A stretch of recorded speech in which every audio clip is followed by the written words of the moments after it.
একটা কথা আছে, মানুষ তার চিন্তার সমান বড়। এটি একটি চিরন্তন সত্যি যা যুগে যুগে সফল ব্যক্তিদের জীবন থেকে প্রমাণিত হয়েছে।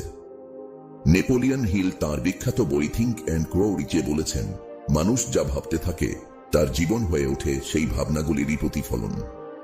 তাহলে বেশিরভাগ মানুষ কেন সফল হতে পারে না? তারা কি চিন্তা করে না, নাকি তারা নিজের সম্ভাবনাকে আবিষ্কার করে না? আজকের গল্পটি আপনাকে সেই প্রশ্নের উত্তর খুঁজতে সাহায্য করবে, তাই গল্পটি শেষ পর্যন্ত শুনুন।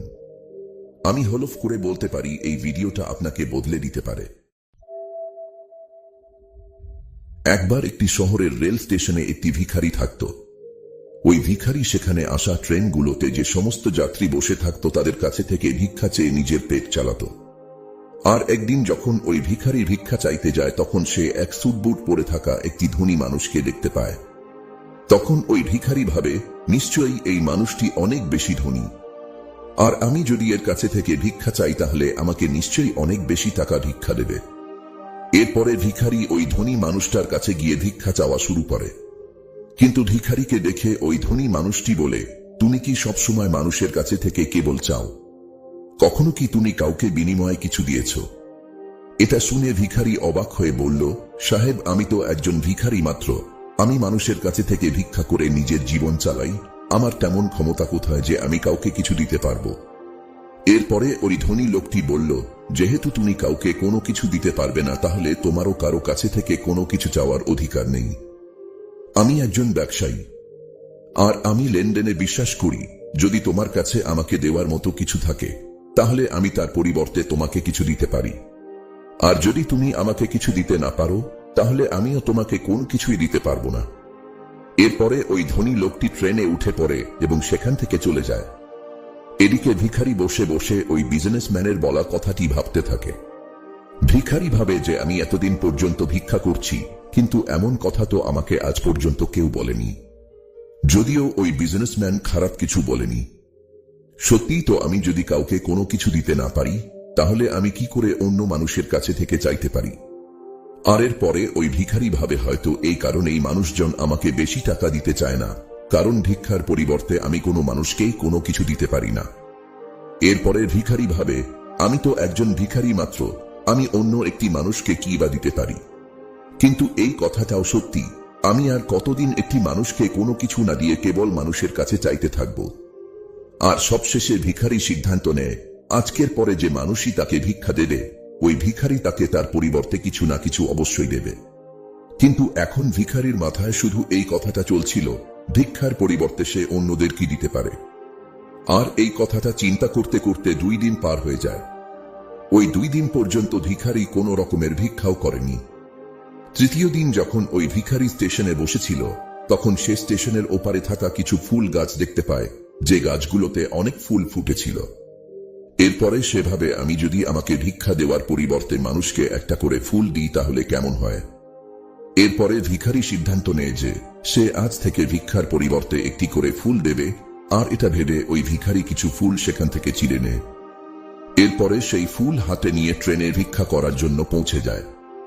যখনই ওই ভিখারিকে কেউ ভিক্ষা দিত ওই ভিখারি সামনের মানুষটিকে একটি ফুল দিত, আর ওই ফুলটা মানুষ খুশি হয়ে নিজের কাছে রেখে দিত।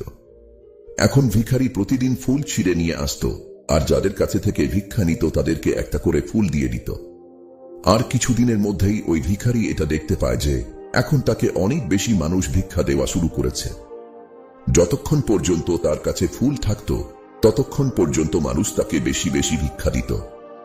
কিন্তু যখনই ফুল শেষ হয়ে যেত তখন তাকে আর কেউ তেমন ভিক্ষা দিত না। আর এভাবেই প্রতিদিন চলতে থাকে। আর একদিন যখন ওই ভিখারি ভিক্ষা করার জন্য ট্রেনে ওঠে তখন ওই ভিখারি দেখতে পায় সেই বিজনেসম্যানটা ট্রেনে বসে আছে, যার কারণে সে আজ ভিক্ষার পরিবর্তে মানুষকে ফুল দেওয়া শুরু করেছে। এরপরে ওই ভিখারি দ্রুত ওই বিজনেসম্যানের কাছে পৌঁছে যায় আর বলে, আজ আমার কাছে আপনাকে দেওয়ার জন্য কিছু আছে। আপনি যদি আমাকে ভিক্ষা দেন তাহলে এর পরিবর্তে আমি আপনাকে কয়েকটা ফুল দেব। এরপরে ওই বিজনেসম্যান ওই ভিখারিকে কিছু টাকা দেয়, আর ওই ভিখারি কিছু ফুল ওই বিজনেসম্যানকে দিয়ে দেয়। ওই বিজনেসম্যানের কাছে ভিখারির এই বুদ্ধিটা খুবই ভালো লাগে, তাই তিনি বলেন, আজ তো তুমিও আমার মতো একটি বিজনেসম্যান হয়ে গেছো। এটা বলার পরেই ফুল নিয়ে ওই বিজনেসম্যান স্টেশনে নেমে পড়ে এবং সেখান থেকে চলে যায়। এদিকে আরো একবার ওই বিজনেসম্যানের বলা কথায় ওই ভিখারি আবার চিন্তা করতে শুরু করে। ওই ভিখারি ভাবে যে আমি কি করে বিজনেসম্যান হতে পারি।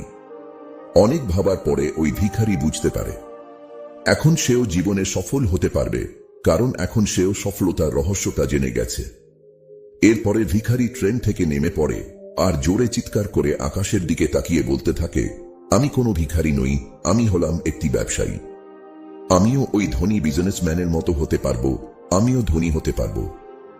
আর যখন চিৎকার করে ভিখারি এই সমস্ত কথা বলছিল, চারপাশের লোকজন ওই ভিখারিকে দেখে ভাবছিল হয়তো সে পাগল হয়ে গেছে। আর পরের দিন থেকে ওই ভিখারিকে স্টেশনে আর দেখতে পাওয়া যায়নি। 6 মাস পরে ওই স্টেশনে দুইজন স্যুটবুট পরা মানুষ যাত্রা শুরু করে। দুজনেই একে অপরের দিকে তাকায় এবং একে অপরের সঙ্গে হাত মেলায়। প্রথম ব্যক্তিটা বলল, আপনি কি আমাকে চিনতে পারছেন? দ্বিতীয় ব্যক্তিটা বলল, জি না, আমি আপনাকে চিনতে পারিনি। আমার মনে হয় আমি আপনার সঙ্গে প্রথমবার দেখা করছি। তখন প্রথম ব্যক্তিটি একটু হাসেন আর বলেন, আমাদের এর আগে 2 বার এই ট্রেনেই দেখা হয়েছে। আমি হলাম সেই ভিখারি যাকে আপনি প্রথম সাক্ষাতে বলেছিলেন যে আমাকে জীবনে কি করতে হবে। আর দ্বিতীয়বার যখন দেখা হয়েছিল তখন আপনি আমাকে বলেছিলেন যে আমি আসলে কে। এরপরে দ্বিতীয় ব্যক্তিটিও হেসে ফেলেন আর অবাক হয়ে বলেন, মনে পড়েছে, তুমি তো সেই ভিখারি যাকে আমি একবার ভিক্ষা দিতে মানা করেছিলাম। দ্বিতীয়বার আমি তোমার কাছে থেকে কিছু ফুল কিনেছিলাম, কিন্তু তুমি এই স্যুট বুট পরে কোথায় যাচ্ছ? আজকাল তুমি কি করছো?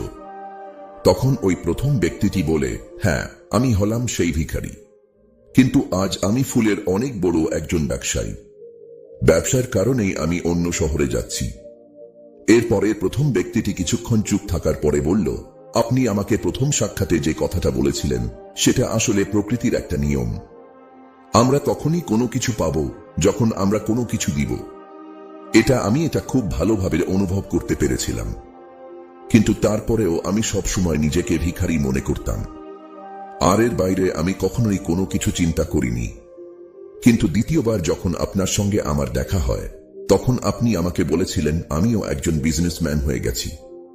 আর তখন আমি এটা বুঝে নিয়েছিলাম যে মানুষ আমাকে এত বেশি ভিক্ষা কেন দিচ্ছে, কারণ তারা আমাকে ভিক্ষা দিচ্ছিল না, বরং তারা ওই ফুলের মূল্য দিচ্ছিল। প্রতিটা মানুষ আমার ফুল কিনে নিচ্ছিল, কারণ এর থেকে সস্তায় তারা অন্য কোথাও ফুল পাবে না। যদিও আমি মানুষের চোখে একটি ছোট ব্যবসায়ী ছিলাম, কিন্তু নিজের চোখে তখনও একটি ভিখারি ছিলাম। আর আপনার বলার পরেই আমি বুঝতে পারি যে আমিও একজন ছোট ব্যবসায়ী। এরপরে আমার জমানো টাকা দিয়ে আমি অনেক ফুল কিনে নিই আর ফুলের ব্যবসা করা শুরু করে দিই। এখনকার মানুষের ফুল অনেক পছন্দ, আর তাদের এই পছন্দ আমাকে আজ ফুলের অনেক বড় একটি ব্যবসায়ী বানিয়ে দিয়েছে। কথা শেষে তারা ট্রেন থেকে নেমে পড়ে এবং নিজের রাস্তায় চলে যায়। জীবন আমাদের কাছে কেমন হবে তা নির্ভর করে আমাদের দৃষ্টিভঙ্গির ওপর। যদি আপনি নিজেকে ছোট ভাবেন তাহলে আপনি ছোটই থাকবেন, কিন্তু যদি আপনি নিজের ভেতরের সম্ভাবনাকে চিনতে পারেন তাহলে আপনিও একদিন বড় কিছু করতে পারবেন। তাই নিজেকে ছোট করে দেখবেন না, নিজেকে সফল, শক্তিশালী আর যোগ্য একজন মানুষ হিসেবে দেখুন। কারণ যখন আপনার চিন্তা বদলাবে তখন আপনার ভবিষ্যতও বদলাবে। ভিডিওটি ভালো লাগলে লাইক করুন, কমেন্টে জানিয়ে দিন এই গল্প আপনাকে কি শিখিয়েছে, আর শেয়ার করে অন্যদেরও অনুপ্রাণিত করুন। ধন্যবাদ পাশে থাকার জন্য। আবার দেখা হবে নতুন একটি অনুপ্রেরণামূলক গল্প নিয়ে।